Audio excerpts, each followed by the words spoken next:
Hi students, hope you all are doing well.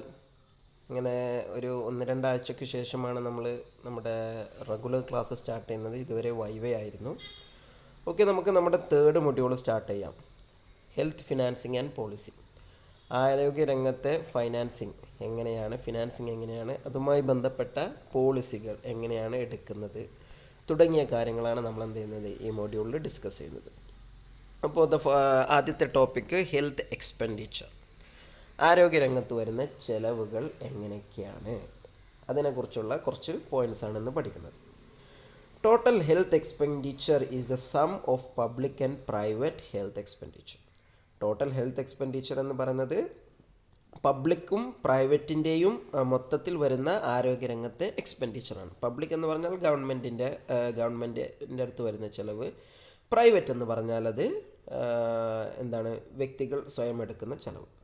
It covers എന്തൊക്കെയാണ് health എക്സ്പെൻഡിച്ചറിൽ ഉൾപ്പെടുന്ന കാര്യങ്ങൾ എന്തൊക്കെയാണ്? It covers the provision of health services. എല്ലാതരം ആരോഗ്യരംഗത്തെ സേവനങ്ങൾ, അത് പ്രിവെൻറ്റീവ് ആവട്ടെ ക്യൂറേറ്റീവ് ആവട്ടെ. എന്താണ് പ്രിവെൻറ്റീവ് എന്ന് പറഞ്ഞാൽ ഒരു അസുഖം വരുന്നതിന് മുമ്പ് വരാതിരിക്കാൻ വേണ്ടിയുള്ള പ്രവർത്തനങ്ങളാണ് പ്രിവെൻറ്റീവ് എന്നത്, വാക്സിനേഷൻ പോലുള്ളവ. ക്യൂറേറ്റീവ് എന്നാൽ ഒരു അസുഖം വന്നതിന് ശേഷം അതിൻ്റെ രോഗശമനവുമായി ബന്ധപ്പെട്ട പ്രവർത്തനങ്ങളാണ് ക്യൂറേറ്റീവ്. അതുപോലെ തന്നെ family planning activities, nutrition activities, പോഷകാഹാരവുമായി ബന്ധപ്പെട്ട പ്രവർത്തനങ്ങൾ. എമർജൻസി എയ്ഡ് അത്യാഹിത വിഭാഗത്തിൽ വരുന്ന പ്രവർത്തനങ്ങൾ.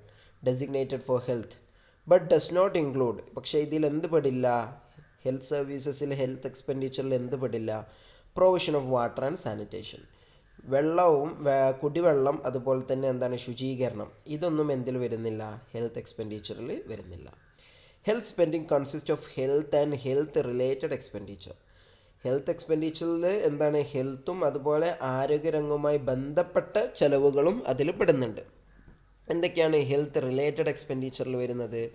Health related expenditure includes expenditure on health related functions such as medical education and training. ആരോഗ്യരംഗത്തെ വിദ്യാഭ്യാസം, അതുപോലെ training and research and development. അതിൽ വരുന്ന റിസർച്ച് ഡെവലപ്മെൻറ്റ് പരമായ കാര്യങ്ങൾക്ക് വേണ്ടിയേ വരുന്ന ചിലവ്. ഗ്ലോബലി ഇൻ 2006 ലോകത്താകമാനം 2016 കണക്ക് പ്രകാരം expenditure on health was about 8.7% of gross domestic product.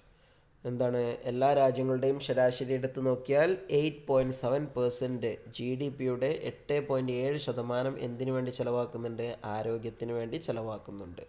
With the highest level in America. അമേരിക്കയിൽ അത് 12.8%. ഏറ്റവും കൂടുതൽ അമേരിക്കയിലാണ്. ഏറ്റവും കുറവ് എവിടെയാണ്? South east Asian region. South east Asia എന്ന് പറഞ്ഞാൽ നമ്മുടെ ആസിയാൻ രാജ്യങ്ങൾ, അതായത് മലേഷ്യ, ഇന്തോനേഷ്യ തുടങ്ങിയ രാജ്യങ്ങളുണ്ടല്ലോ, ബ്രൂണൈ, കംബോഡിയ, ലാവോസ്, വിയറ്റ്നാം, ഇങ്ങനത്തെ തുടങ്ങിയ രാജ്യങ്ങളാണ് south east Asian nations region എന്ന് പറയുന്നത്. അപ്പോൾ അവിടെയാണ് ലോകത്തെ ഏറ്റവും കുറവ് ഹെൽത്ത് എക്സ്പെൻഡിച്ചർ ഉള്ളത് GDP-യുടെ കണക്ക് പ്രകാരം. അത് 3.4% ആണ്. The share of government in health spending varies from 76% in Europe to 34% in Southeast Asia. Government എത്രത്തോളം ചെലവഴിക്കുന്നുണ്ട്? ലോകരാജ്യങ്ങളുടെ കണക്കെടുത്താൽ യൂറോപ്പ് പോലെയുള്ളവയിൽ മൊത്തം ആരോഗ്യരംഗത്തെ ചെലവുകളിൽ 76% ഗവൺമെൻറ്റാണ് വഹിക്കുന്നത്, അഥവാ 76% പബ്ലിക് എക്സ്പെൻഡിച്ചറാണ്.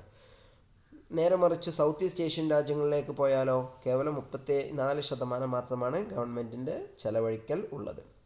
ബാക്കി വരുന്ന 66% ആരാണ് വഹിക്കുന്നത്? പ്രൈവറ്റ് വ്യക്തികൾ. Where government expenditure in health is low, the short fall is made up in low income countries by private spending. ഗവൺമെൻറ്റിൻ്റെ ചെലവ്, അതായത് ഹെൽത്ത് സെക്ടറിലെ ഗവൺമെൻറ് എക്സ്പെൻഡിച്ചർ എവിടേക്കാണോ കുറവുള്ളത് അതൊക്കെ മിക്കവാറും ലോ ഇൻകം രാജ്യങ്ങളായിരിക്കും. മാത്രമല്ല അവിടെ ബാക്കിയുള്ള ചെലവ് വഹിക്കുന്നത് പ്രൈവറ്റ് വ്യക്തികളായിരിക്കും. അതോ പ്രൈവറ്റ് വ്യക്തികൾ എന്ന് പറഞ്ഞാൽ ജനങ്ങൾ അവരുടെ ആരോഗ്യത്തിന് വേണ്ടി ജനങ്ങൾ തന്നെ ചെലവഴിക്കുന്നു. പ്രൈവറ്റ് ഹോസ്പിറ്റലുകൾ ഒരുപാടുണ്ടാകും. നേരെ മറിച്ച് ഒരു ഹൈ ഇൻകം രാജ്യത്ത് ഗവൺമെൻറ് ഹോസ്പിറ്റലുകളായിരിക്കും കൂടുതലുണ്ടാകും. ഗവൺമെൻറ് ഹോസ്പിറ്റലുകൾ എന്നതിനപ്പുറം ഗവൺമെൻറ്റിൻ്റെ ഇൻഷുറൻസ് സംവിധാനങ്ങൾ ഒരുപാടുണ്ടായിരിക്കും. This means that payment is made at the point of accessing health service. അതായത് പ്രൈവറ്റ് സ്പെൻഡിങ് എന്ന് പറഞ്ഞാൽ എന്താണ്, എപ്പോഴാണോ നമുക്ക് ആവശ്യം, ചികിത്സ ഒക്കെ ആവശ്യമുള്ള, ആരോഗ്യരംഗത്തെ സേവനങ്ങൾ എപ്പോഴാണ് ആവശ്യമുള്ളത് ആ സമയത്ത് നമ്മൾ അതിൻ്റെ പൈസ അടക്കുന്നു. അതാണ് പ്രൈവറ്റ് സ്പെൻഡിങ് കൊണ്ട് ഉദ്ദേശിക്കുന്നത്. Such payment does not allow for pooling of risk and leads to a high probability of catastrophic payment that can result in poverty for the household. എന്താണ് നാലാമത്തെ ഈ പോയിന്റ് പറഞ്ഞത്? ഗവൺമെൻറ്റിൻ്റെ ഭാഗത്തു നിന്ന് ആരോഗ്യരംഗത്ത് ചെലവഴിക്കൽ ഉണ്ടാകുമ്പോൾ എല്ലാ തരത്തിലുള്ള കാര്യങ്ങളെയും ഒരുമിച്ച് പരിഗണിച്ചുകൊണ്ട് ഒരു റിസ്ക് ഉണ്ട്. ആരോഗ്യരംഗത്ത് ഏതെങ്കിലും ഒരു അത്യാഹിതം നടക്കാൻ സാധ്യതയുണ്ടെങ്കിൽ അതിൻ്റെ എല്ലാ വശങ്ങളെയും പരിഗണിച്ചു കൊണ്ടുള്ള ഒരു എന്തുണ്ടാകും, ചെലവഴിക്കലാണ് ആരോഗ്യരംഗത്ത് ഗവൺമെൻറ്റിൻ്റെ ഭാഗത്തു നിന്ന് ഉണ്ടാവുക. നേരെ മറിച്ച് പ്രൈവറ്റ് വ്യക്തികൾ അത്തരത്തിലുള്ള പ്രൈവറ്റ് എക്സ്പെൻഡിച്ചറാണ് ഉണ്ടാകുന്നതെങ്കിൽ, വ്യക്തികൾ അവർക്ക് വേണ്ടിയുള്ള ചിലവ് അവർ തന്നെ നോക്കുകയാണെങ്കിൽ എന്താണ് സംഭവിക്കുക? ഏറ്റവും അത്യാവശ്യ സന്ദർഭം വരാൻ വ്യക്തികൾ കാത്തു നിൽക്കും. അങ്ങനെ ഉണ്ടാകുമ്പോൾ സ്വാഭാവികമായിട്ടും പിന്നീട് ഒരു മാരകമായ എന്തെങ്കിലും ഒരു ആവശ്യം വരുമ്പോൾ, അസുഖമോ ബുദ്ധിമുട്ടുകളോ വരുമ്പോൾ വലിയൊരു സംഖ്യ വ്യക്തികൾക്ക് സ്വയം ചെലവഴിക്കേണ്ടി വരുന്നു. അപ്പോൾ അത് എന്തിലേക്ക് നയിക്കുന്നു? അത് പട്ടിണിയിലേക്ക്, ആ ഒരു കുടുംബത്തെ പട്ടിണിയിലേക്ക്, പോവർട്ടിയിലേക്ക് നയിക്കും. External resources are becoming A major source of health funding in low income countries. വളരെ കുറവ് വരുമാനമുള്ള രാജ്യങ്ങളിൽ എന്താണ്, എക്സ്റ്റേണൽ റിസോഴ്സസ്, ഗവൺമെൻറ് അല്ലാത്ത മറ്റ് വ്യക്തികളിൽ നിന്നും പ്രൈവറ്റ് സംരംഭകരിൽ നിന്നും ഒരുപാട് ഹെൽത്ത് ഫണ്ടിങ് വരുന്നുണ്ട്. Some low income countries have 2/3 of their total expenditure funded by external resources. ചില വരുമാനം വളരെ കുറവുള്ള രാജ്യങ്ങളിൽ എന്താണ്, ആ രാജ്യത്തെ മൊത്തം ആരോഗ്യരംഗത്തെ എക്സ്പെൻഡിച്ചറിൽ, ഹെൽത്ത് എക്സ്പെൻഡിച്ചറിൻ്റെ 2/3 ഭാഗവും എന്താണ്, ഇത്തരത്തിലുള്ള എക്സ്റ്റേണൽ റിസോഴ്സസ് എന്നാണ് വരുന്നത്. എക്സ്റ്റേണൽ റിസോഴ്സസ് എന്ന് പറഞ്ഞാൽ ഒരുപക്ഷെ ഫോറിൻ ഫണ്ടിങ് ആയിരിക്കാം, വിദേശ കമ്പനികൾ വന്ന് അവിടെ ഇൻവെസ്റ്റ് ചെയ്യുന്നുണ്ടാകാം, അതൊക്കെ ലാഭം കൊയ്യാൻ വേണ്ടി. അതെന്താണ്, അത്തരത്തിലുള്ള എക്സ്പെൻഡിച്ചർ ആണെങ്കിലും അതിൽ നിന്ന് ചെലവഴിക്കേണ്ടതാരാണ്? ആ നാട്ടിലെ വ്യക്തികൾ അവരുടെ സമ്പത്തിൽ നിന്ന് അതിനുവേണ്ടി, അവർക്ക് ചികിത്സയ്ക്ക് വേണ്ടി ചെലവഴിക്കേണ്ടി വരുന്നു. ഹെൽത്ത് എക്സ്പെൻഡിച്ചർ ഇൻ ഇന്ത്യയിലെ ഹെൽത്ത് എക്സ്പെൻഡിച്ചറിൻ്റെ ഒരു അടിസ്ഥാനപരമായ കുറച്ച് കാര്യങ്ങൾ നോക്കാം. ഇൻ ഫിസ്ക്കൽ ഇയർ 2018 സാമ്പത്തിക വർഷം, the value of public health expenditure by states and union territories together amounted to around 1.58 trillion Indian rupees.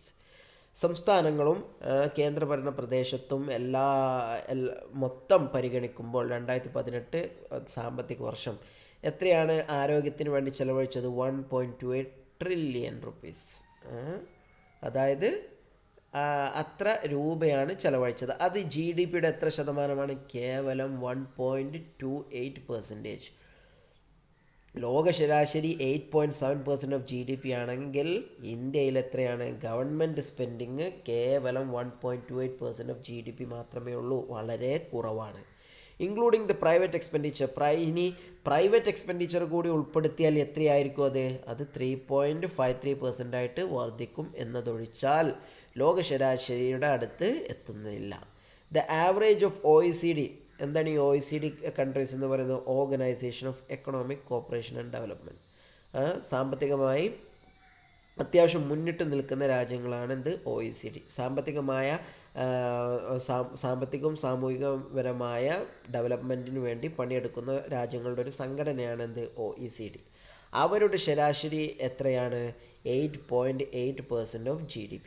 അപ്പോൾ ഇന്ത്യ അതിനൊന്നും അടുത്ത് എത്തിയിട്ടില്ല എന്നാണ് ഈ കണക്കുകൾ സൂചിപ്പിക്കുന്നത്. അപ്പോൾ ഇത്രയാണ് ഇന്ന് ക്ലാസ്സിൽ എടുക്കാനുള്ളത്. ഡൗട്ട്സ് എന്തെങ്കിലും ഉണ്ടെങ്കിൽ ക്ലാരിഫൈ ചെയ്യാം. Thank you. See you in the next class.